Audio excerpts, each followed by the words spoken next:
I have been diligently saving for retirement for the last 9 years. Like, I mean, maniacally putting every extra penny I have into my retirement funds.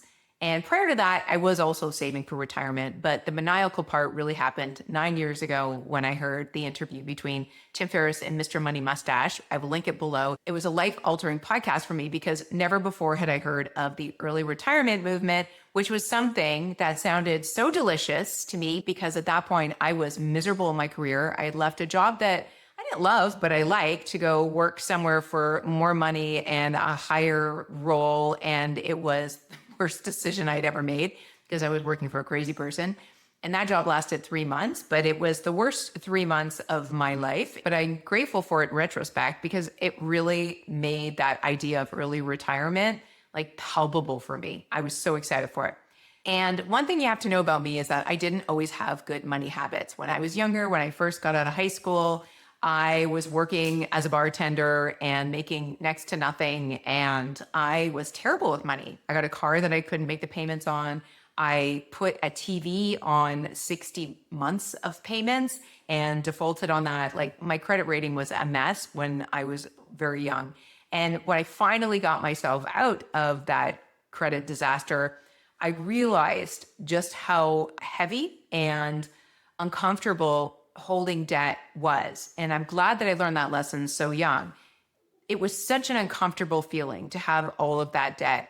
And on top of that, then student loans as well, that once I got out of that, I was so motivated to never get into it again that it really helped me form some healthier money habits. So that was sort of in my mid 20s.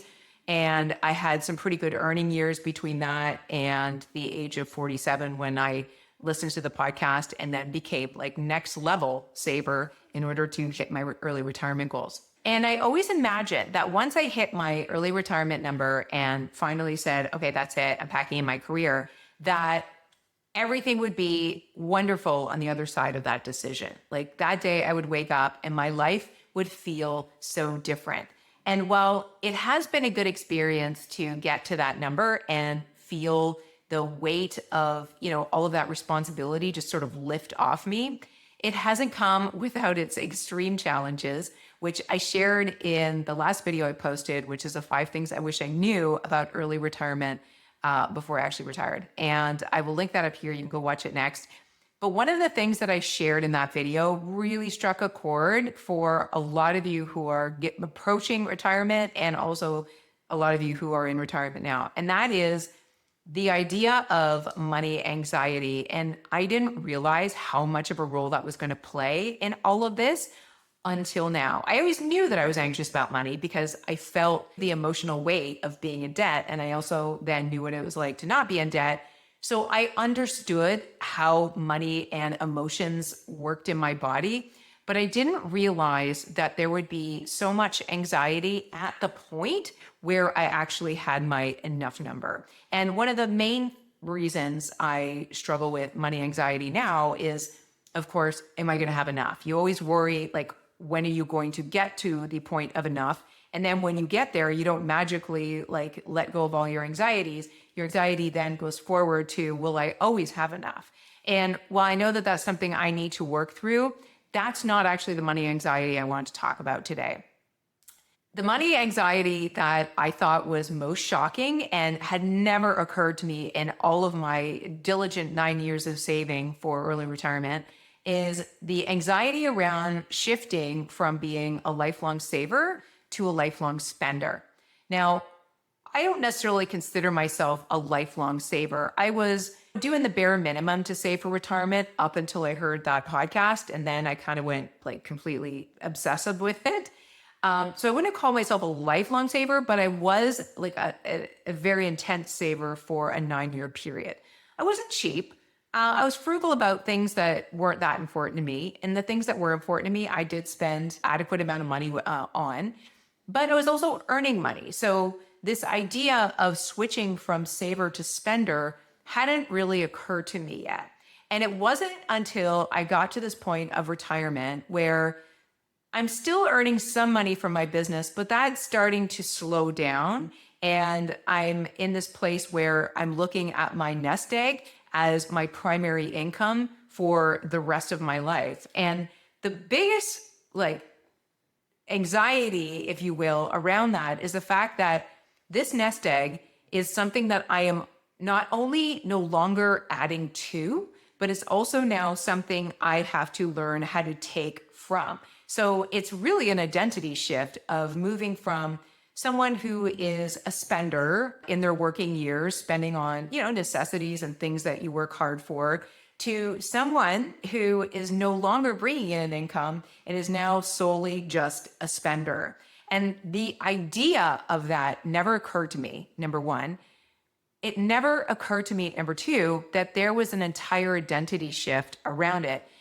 Identity in the way of always believing that I'm someone who's smart and savvy with money, who's focused on this goal of early retirement, who's striving and has a purpose to get to this early retirement. And then once the striving is over and the goal is met, all of that sort of falls away. And I don't really know what I'm striving for anymore. So that's like both in a money perspective and in an existential perspective, which maybe I'll address another time. But all of my money goals have now been met, and I now have to switch from being that person who's a striver to a person who is a spender and is enjoying the fruits of their labor and doesn't have to think about maxing out 401ks and IRAs and those sort of things anymore. And that alone is a huge shock to your nervous system. Speaking of my own nervous system, it felt a sense of safety in the process of saving and striving and staying focused on this goal. Every time I saw my retirement funds go up, either because of growth or because of what I was adding to it, it made me feel more and more safe. And while I know my retirement funds will continue to grow, the fact that I'm now starting to deaccumulate and no longer put anything in has created this physical reaction in me that I was absolutely not expecting. And that part has not been fun. And it didn't even really occur to me the extent of this until recently. I just finished reading The Art of Spending by Morgan Housel. A great book, highly recommend it. And he talks about looking at money as a tool to improve the quality of your life. If it can make you more comfortable, healthy, happy, if it can bring joy to the people around you that you love or your community, then that's the right way to spend it rather than spending it on things you don't care about or that are going to impact your life. And I thought that I was doing that until earlier this week when the opportunity to use money to increase our comfort came around and I was unable to pull the trigger. So just behind the scenes, if you notice, I am in a very empty space. My husband and I just rented a home in California. We still live in Austin and we're still keeping our house there, but we're going to use this as a second home to experiment with living in a new area rather than selling our house and moving our whole life here without testing it out. So this is a bit of a trial experiment. And even that took a lot of financial courage to pull the trigger on, even though we didn't buy this house, so we can, theoretically move out in a year. It took a lot of effort to finally pull the trigger on this. And now that we're here, because we have a dog and hope to get another one, I introduced her in my last video, and you could probably hear her snoring. This is Chloe. Hi, Chloe.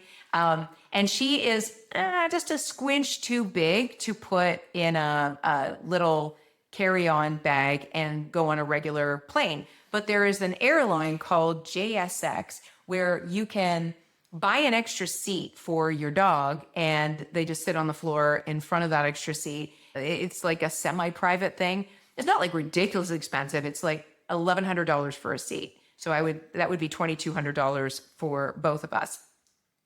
And if this was going to be like a one-shot deal, maybe I would have pulled the trigger. But if we need like an ongoing solution for getting between California and Texas, rather than having to do the 3-day drive, then this would have to be something we do on the regular. And I could not bring myself to spend $1,100 to fly my dog from California to Dallas, where I don't even live. I live in Austin. So the flights only go to Dallas, and then I have to rent a car and drive to Austin. Suffice to say, we decided not to go that route. So we're either going to drive home or we are going to see if we can get her into an airline. I think I found one that she might fit in. So TBD on that. But the fact that I could not spend $1,100 on that seat to improve our comfort and get us home in less than 1 day rather than 3 was a real eye opener for me, that I have not gotten to this point where I can spend money on things that make my life easier yet. But the other interesting thing that occurred to me as I was thinking about this is that my money anxiety isn't just my own. I also have anxiety about other people's money. So the people that I love, if I see them spending a big dollar amount on something, it gives me an uncomfortable feeling, because in the back of my mind, I'm worrying, what if you get laid off from your job? What if the stock market crashes? What if you lose your house? What if something terrible happens? And I am conscious that I am worrying on their behalf. It's not that I'm judging their decisions, it's that I'm scared for them as I am scared for myself. And that is a terrible way to live, because first of all, their spending decisions are none of my business, but it's also completely out of my control, even though I wish it were.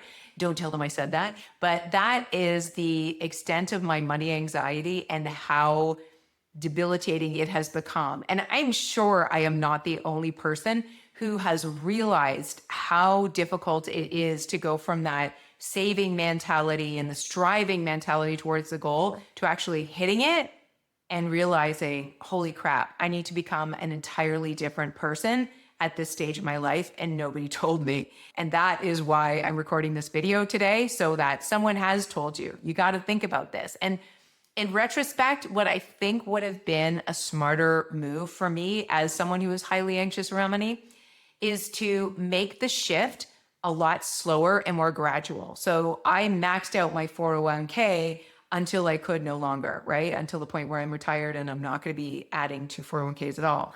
What I may have been better served to do was to slowly move away from the saving piece and to start seeing how it felt to spend. And then I could have gotten an idea of what my nervous system was, attuned to and what felt completely unsafe for me, rather than just overnight making that switch and realizing that this is a lot harder than I thought it would be. But here we are, and I'm very grateful. Like, none of this is a complaint. I'm super grateful for where I am and what we're doing. I just find that it's really interesting that these things come along with a lot of baggage. But I am in our new home in California, which there will be a tour if you're interested. It has like virtually no furniture in it now outside of a couch and a bed. So maybe not today, but yeah, I'm excited for this experiment. I will definitely share with you how it goes. And that's it. Thanks for watching, guys. I'll see you next time.